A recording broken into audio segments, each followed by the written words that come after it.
Pernah nggak kamu membayangkan skenario paling mengerikan dan paling tidak masuk akal dalam hidup ini? Skenario di mana sebuah rumah kokoh yang kamu bangun bata demi bata selama 10, 20, atau bahkan 30 tahun tiba-tiba runtuh hanya dalam sekejap mata.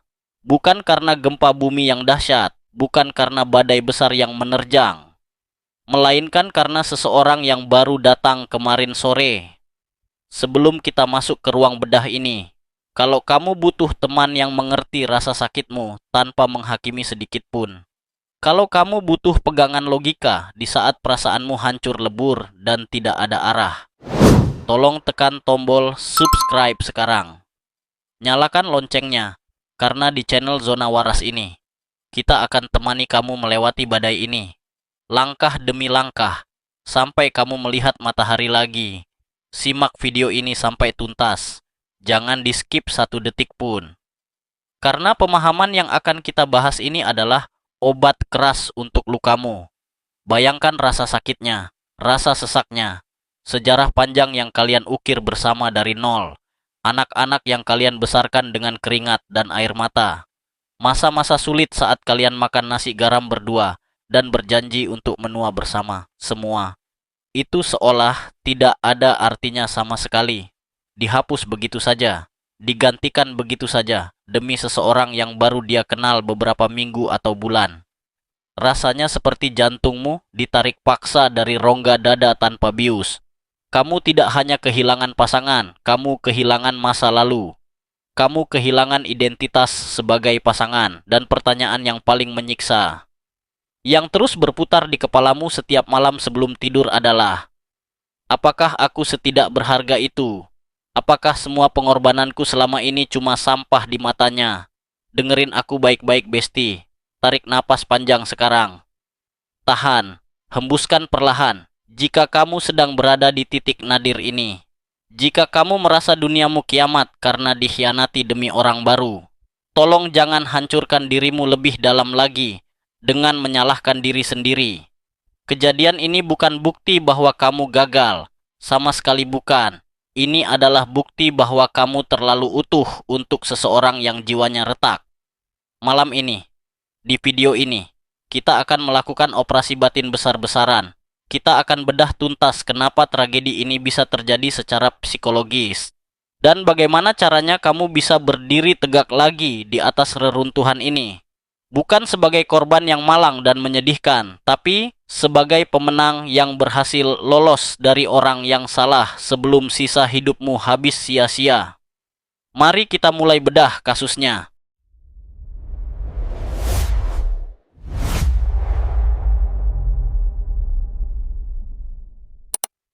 Poin pertama, pengkhianatan tidak pernah terjadi seketika. Itu adalah ledakan dari kekosongan batin yang kronis. Mari kita luruskan satu kesalahpahaman terbesar umat manusia tentang perselingkuhan dalam hubungan jangka panjang. Banyak orang mengira pasanganmu selingkuh karena dia bertemu orang yang lebih baik, lebih cantik, lebih muda, lebih kaya, atau lebih pengertian, seolah-olah orang baru itu punya sihir yang tak tertahankan yang membuat pasanganmu lupa daratan. Salah besar. Itu adalah ilusi yang menyakitkan yang sering kita percaya.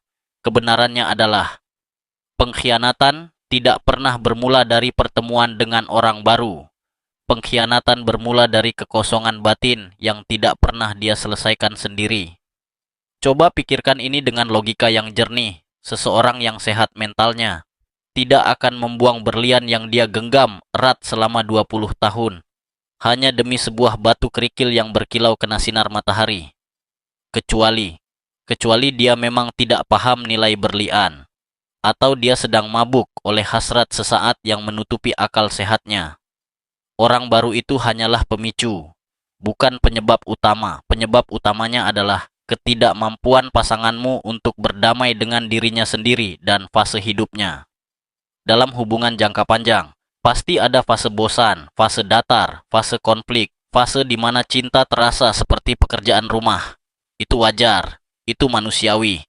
Manusia dewasa akan menghadapi fase itu. Dia akan berkomunikasi, dia akan memperbaiki, atau dia akan bertahan demi komitmen dan janji suci. Namun manusia yang tidak dewasa secara emosional, dia tidak tahan dengan kebosanan, dia tidak tahan dengan rutinitas yang itu-itu saja. Dia butuh dopamin, dia butuh sensasi, dia butuh validasi bahwa dia masih laku, bahwa dia masih hebat, bahwa dia masih menarik. Jadi, saat dia bertemu orang baru yang memujinya, yang menatapnya dengan kagum, yang belum tahu keburukan-keburukannya, dia merasa hidup kembali. Dia bukan jatuh cinta pada orang baru itu. Dia jatuh cinta pada pantulan dirinya di mata orang baru itu. Dia narsis. Dia egois. Dia menggunakan orang baru itu sebagai obat bius untuk melarikan diri dari tanggung jawab hidupnya bersamamu. Dia lari dari tagihan listrik. Dia lari dari urusan anak. Dia lari dari komitmen menua bersama. Stoikisme mengajarkan kita bahwa manusia yang diperbudak oleh hasrat adalah manusia yang paling tidak merdeka. Pasanganmu mungkin merasa dia bebas memilih cinta baru, padahal sebenarnya dia sedang diperbudak oleh nafsunya sendiri. Dia diperbudak oleh kebutuhan akan validasi eksternal yang tidak ada habisnya. Jadi besti, berhenti menatap cermin dan mencari kekurangan di wajahmu. Apa aku kurang cantik? Apa aku sudah tua? Apa perutku sudah tidak rata? Bukan itu alasannya. Dia pergi bukan karena kamu kurang. Dia pergi karena dia tidak cukup kuat untuk memegang komitmen yang berat. Dia memilih jalan pintas, jalan tikus, dan orang yang memilih jalan pintas dalam hidup biasanya akan tersesat dan jatuh ke jurang. Memahami hal ini adalah kunci pertama untuk melepaskan beban rasa bersalah dari pundakmu. Kesalahan itu ada pada karakternya, bukan pada fisik atau pengabdianmu. Poin kedua, ilusi kebahagiaan. Mengapa dia terlihat sangat bahagia dengan orang baru itu? Ini adalah bagian yang paling mengiris hati dan sering membuatmu merasa Tuhan tidak adil. Kamu melihat mereka di media sosial atau mendengar cerita dari teman-teman yang cepu. Mereka terlihat sangat bahagia, liburan bareng, ketawa bareng, makan enak bareng, seolah-olah mereka adalah soulmate yang terlambat bertemu. Dan kamu hancur sendirian di kamar yang gelap. Kamu berpikir, Tuhan tidak adil. Kenapa pengkhianat malah bahagia, sedangkan aku yang setia malah menderita dan sakit-sakitan? Tunggu dulu, besti. Jangan tertipu oleh sampul buku yang mengkilap. Apa yang kamu lihat itu bukan kebahagiaan sejati. Itu adalah limerence. Itu adalah new relationship energy atau energi hubungan baru. Secara biologis, otak mereka sedang banjir hormon dopamin dan norepinefrin. Efeknya sama persis seperti orang yang sedang sakau narkoba lalu dapat barang. Mereka sedang high. Mereka sedang mabuk kepayang. Mereka tidak sedang berpikir jernih. Hubungan baru itu terasa indah karena belum teruji oleh waktu dan masalah. Belum ada cicilan yang harus dibayar bareng. Belum ada anak yang sakit tengah malam dan harus dibawa ke UGD. Belum ada mertua yang rewel dan ikut campur. Belum ada kebiasaan buruk yang terungkap, seperti kentut sembarangan, ngorok keras, atau malas mandi. Semuanya masih topeng. Semuanya masih pencitraan. Pasanganmu terlihat bahagia karena dia sedang berada di fase bulan madu. Dia sedang menikmati liburan dari realitas hidup yang berat. Tapi ingat satu hukum alam yang pasti, liburan pasti berakhir, dan kita harus pulang ke rumah. Saat fase bulan madu itu habis, biasanya 6 bulan sampai 2 tahun paling lama, realitas akan menampar mereka berdua dengan keras. Pasanganmu akan sadar bahwa orang baru itu juga manusia biasa. Punya kekurangan, punya bau mulut, punya sifat nyebelin, dan orang baru itu akan sadar bahwa dia sedang menjalin hubungan dengan pengkhianat yang punya bagasi masa lalu yang berat. Stoikisme mengajarkan kita untuk membedakan antara kesenangan sesaat atau pleasure dan kebahagiaan sejati atau eudaimonia. Yang mereka rasakan sekarang adalah kesenangan indrawi. Itu dangkal, itu rapuh, itu sementara seperti embun pagi. Sedangkan apa yang kamu bangun selama puluhan tahun bersamanya, itu adalah potensi kebahagiaan sejati yang teruji. Sayangnya, dia membuangnya demi kesenangan receh dan murah. Jadi jangan iri, jangan merasa kalah. Kebahagiaan yang dibangun di atas tangisan orang lain tidak akan pernah berkah. Itu seperti membangun istana pasir di tepi pantai saat air surut. Terlihat megah sesaat, tapi ombak realitas pasti akan menyapunya rata dengan tanah dalam waktu singkat. Biarkan waktu yang menjawab. Biarkan hukum tabur tuai bekerja. Tugasmu sekarang bukan memantau kebahagiaan palsu mereka di Instagram. Tugasmu adalah menyembuhkan luka aslimu dan membangun kembali kerajaanmu. Poin ketiga, reframing kehilangan. Kamu tidak kehilangan masa depan. Kamu kehilangan beban. Saat hubungan puluhan tahun berakhir, rasanya seperti kiamat kecil dalam jiwa. Kamu merasa separuh jiwamu hilang dicuri orang. Kamu bingung siapa dirimu tanpa dia. Aku ini istri siapa sekarang? Aku ini suami siapa sekarang? Siapa yang akan menemaniku di masa tua? Identitasmu terguncang hebat, pondasimu retak. Tapi mari kita gunakan kacamata stoik untuk melihat ini dengan lebih jernih dan objektif. Benarkah kamu kehilangan belahan jiwa? Atau sebenarnya, kamu kehilangan seseorang yang sudah lama tidak ada di sana untukmu? Coba jujur pada dirimu sendiri. Jujur sejujur-jujurnya. Sebelum perselingkuhan ini terbongkar. Apakah hubungan kalian benar-benar seindah itu? Atau sebenarnya sudah lama terasa hampa? Apakah dia benar-benar hadir secara emosional? Atau cuman badannya aja yang ada di rumah sambil main HP? Apakah dia benar-benar mendengarkanmu? Seringkali, pengkhianatan fisik hanyalah puncak gunung es. Di bawahnya, ada pengabaian emosional yang sudah berlangsung bertahun-tahun tanpa kamu sadari. Ada komunikasi yang macet, ada rasa sepi dalam keramaian. Jadi ketika dia pergi, yang sebenarnya hilang bukanlah kebahagiaanmu, melainkan ilusi bahwa hubungan itu masih utuh. Ilusi bahwa kamu punya pasangan yang setia. Ilusi bahwa kamu punya tempat bersandar yang kokoh. Sekarang ilusinya pecah berkeping-keping. Dan pecahan kacanya melukaimu.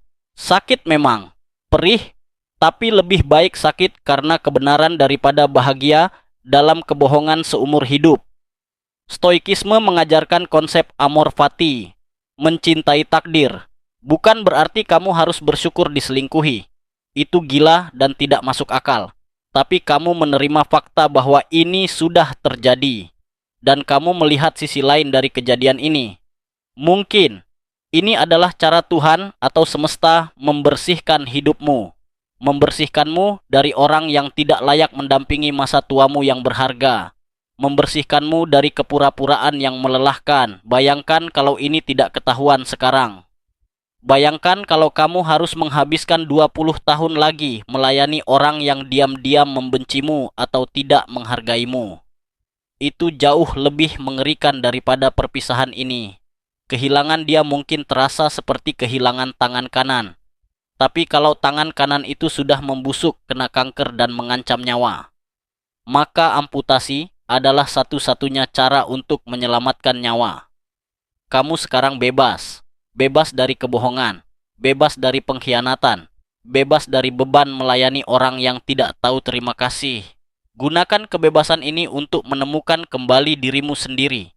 Siapa kamu sebelum menjadi pasangan dia? Panggil kembali orang itu. Dia rindu padamu. Dia sudah lama menunggumu pulang ke dirimu sendiri. Poin keempat, rasa sakit sebagai refining fire atau api pemurnian. Mari kita bicara soal rasa sakit yang kamu rasakan sekarang. Sakitnya fisik kan? Dada sesak seperti ditindih batu besar. Lambung perih, kepala pusing, tidur nggak nyenyak, makan nggak enak. Rasanya pengen mati aja biar nggak ngerasain sakit ini lagi. Aku mengerti Besti, aku validasi rasa sakitmu. Itu nyata, itu valid. Tapi jangan biarkan rasa sakit itu sia-sia. Dalam filosofi stoik, penderitaan dianggap sebagai ujian karakter. Seneca pernah berkata, API menguji emas, penderitaan menguji manusia kuat. Rasa sakit ini datang bukan untuk menghancurkanmu, tapi untuk membakar habis semua ketergantunganmu, membakar habis egomu, membakar habis kenaifanmu yang selama ini membuatmu lemah. Kamu sedang diproses, kamu sedang ditempa di dalam api kehidupan. Sama seperti besi yang dipukul palu berkali-kali di dalam api panas untuk menjadi pedang yang tajam dan kuat. Kamu sedang dibentuk menjadi versi dirimu yang paling kuat yang pernah ada. Selama ini mungkin kamu terlalu menggantungkan kebahagiaanmu pada manusia. Kamu lupa bahwa manusia itu tempatnya salah dan lupa. Manusia itu bisa berubah hati kapan saja. Rasa sakit ini memaksamu untuk belajar berdiri di atas kakimu sendiri. Memaksamu untuk mencari sumber kebahagiaan yang tidak bisa diambil orang lain, yaitu kedamaian batin, hubunganmu dengan Tuhan, dan rasa hormat pada diri sendiri. Jangan lari dari rasa sakit ini dengan cara instan yang merusak. Jangan lari ke alkohol. Jangan lari ke obat penenang tanpa resep. Jangan lari ke hubungan rebound yang gegabah cuma buat manas-manasin mantan. Jangan lari ke dendam yang membakar dirimu sendiri. Hadapi sakitnya, menangislah sepuasnya, teriaklah kalau perlu ke bantal atau di dalam mobil. Tuliskan semua kemarahanmu di kertas lalu bakar kertasnya. Izinkan dirimu berduka. Kamu sedang berkabung, bukan hanya karena kehilangan dia, tapi karena kematian impian masa depanmu bersamanya. Itu wajar, itu manusiawi, tapi setelah air matamu kering, bangunlah dengan kesadaran baru, bahwa kamu masih hidup, jantungmu masih berdetak, bahwa kamu masih punya banyak cinta di dalam dirimu yang layak diberikan pada orang yang tepat, atau setidaknya untuk dirimu sendiri. Kamu akan keluar dari badai ini bukan sebagai orang yang sama. Kamu akan keluar sebagai orang yang lebih bijak, lebih peka, lebih dalam, dan lebih tangguh dari siapapun yang pernah kamu kenal sebelumnya. Poin kelima, melepaskan tanpa membenci adalah kemenangan mutlak, the ultimate revenge. Banyak orang bilang, balas dendam terbaik adalah menjadi sukses. Itu benar. Tapi dalam stoikisme, balas dendam terbaik adalah tidak menjadi seperti dia.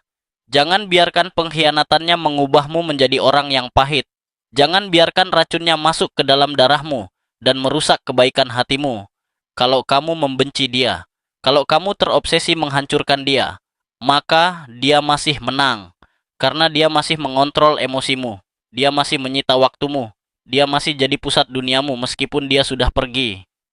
Melepaskan orang yang mengkhianatimu bukan berarti kamu memaafkan perbuatannya. Bukan. Melepaskan berarti kamu memilih untuk tidak lagi membawa sampah itu di pundakmu kemana-mana. Bayangkan kamu sedang mendaki gunung kehidupan menuju puncak. Dia memberimu ransel berisi batu dendam, batu sakit hati, dan batu kebencian. Apakah kamu akan terus menggendong ransel berat itu sampai puncak? Berat, besti.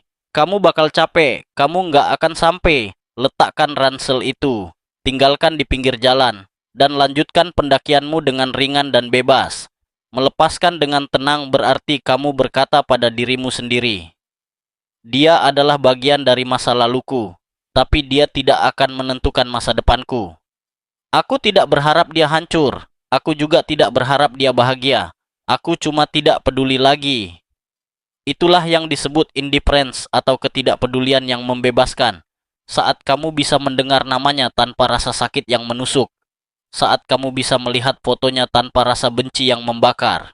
Saat kamu menganggapnya seperti orang asing yang pernah numpang lewat di hidupmu. Di saat itulah kamu menang telak. Biarkan dia dengan karma dan pilihannya. Orang yang membangun kebahagiaan di atas penderitaan orang lain, pondasinya tidak akan pernah kuat. Hukum tabur tuai itu nyata dan presisi. Biar semesta yang mengurus tagihannya. Kamu nggak perlu jadi debt collector. Fokuskan energimu untuk membangun kembali hidupmu. Renovasi hatimu. Hias kembali jiwamu dengan hal-hal positif. Jadilah begitu sibuk mencintai dirimu sendiri, sampai kamu lupa untuk membenci dia. Penutup, kesimpulan. Bestiku yang sedang terluka. Aku tahu perjalanan ini panjang, gelap, dan penuh duri. Aku tahu rasanya ingin menyerah dan berhenti berharap. Tapi ingatlah satu hal ini baik-baik. Kamu tidak kehilangan hidupmu. Kamu sedang mengambil kembali kendalinya dari tangan orang yang salah. Hubungan puluhan tahun yang hancur bukan berarti hidupmu sia-sia, sama sekali tidak. Itu adalah bukti sejarah bahwa kamu pernah mencintai dengan hebat. Bahwa kamu punya kapasitas kesetiaan yang luar biasa yang jarang dimiliki orang lain. Bahwa kamu adalah manusia yang berintegritas dan bermartabat. Dan integritas itu adalah harta karun yang tidak bisa dicuri oleh pelakor atau pebinor manapun. Itu milikmu. Itu mahkotamu yang tak terlihat. Stoikisme mengajarkan kita untuk fokus pada apa yang bisa kita kendalikan. Kamu tidak bisa mengendalikan masa lalu. Itu sudah terjadi dan tertulis di batu. Kamu tidak bisa mengendalikan pilihan dia. Itu urusan dia. Tapi kamu sepenuhnya berkuasa atas bagaimana kamu bangkit hari ini. Jangan biarkan satu orang yang tidak tahu diuntung, menghancurkan sisa hidupmu yang masih panjang dan berharga. Dunia ini luas, hidup ini indah, dan masih banyak orang baik yang siap mencintaimu dengan cara yang benar. Tapi sebelum kamu mencari cinta orang lain, cintai dulu orang yang kamu lihat di cermin setiap pagi. Dia butuh kamu, dia butuh pelukanmu, dia butuh kekuatanmu, dia butuh kasih sayangmu. Hari ini mungkin terasa sunyi, rumah terasa sepi seperti kuburan. Namun sunyi bukanlah kehampaan, ia adalah ruang kosong yang siap kamu isi dengan hal-hal baru yang lebih indah dan bermakna. Pelan-pelan saja, satu hari demi satu hari, bangun tidur, bernapas, minum air putih, bertahan hidup. Itu saja sudah prestasi luar biasa di tengah badai ini. Dan ketika suatu hari nanti kamu menoleh ke belakang, kamu akan melihat momen ini bukan sebagai akhir dunia, melainkan sebagai titik balik di mana kamu menjadi pahlawan bagi dirimu sendiri. Yang pergi biarlah pergi. Dia hanyalah musim yang sudah berganti. Sedangkan kamu adalah langitnya. Musim berganti, badai berlalu, awan gelap lewat, tapi langit tetap abadi dan cerah kembali. Tarik napas, Besti. Kamu kuat, kamu berharga, dan ceritamu masih panjang dan indah. Jika kamu merasa video ini adalah teman yang kamu butuhkan di malam yang sepi ini, jika ada satu kalimat saja yang membuatmu merasa sedikit lebih kuat dan tidak sendirian, tolong tekan tombol like. Biarkan video ini menjadi pelita bagi jutaan orang lain yang juga sedang menangis karena dikhianati. Bantu mereka menemukan obat ini. Dan jangan lupa subscribe di channel Zona Waras ini. Kita adalah keluarga. Kita saling menjaga kewarasan dan hati. Aku mau kamu membuat satu janji suci pada dirimu sendiri di kolom komentar. Tuliskan dengan huruf kapital sebagai tanda kekuatanmu. Aku melepaskan pengkhianatan dan memeluk masa depan. Penuhi kolom komentar dengan deklarasi itu. Biar dunia tahu kamu bukan korban, kamu pejuang. Baca komentar teman-teman yang lain. Doakan mereka. Karena saat kamu mendoakan orang lain, malaikat mendoakanmu kembali. Kamu tidak sendirian. Kita berjalan bersama menuju cahaya. Jaga akal, sehat, jaga hati, dan tetap waras. Sampai jumpa di video selanjutnya dengan senyuman yang baru.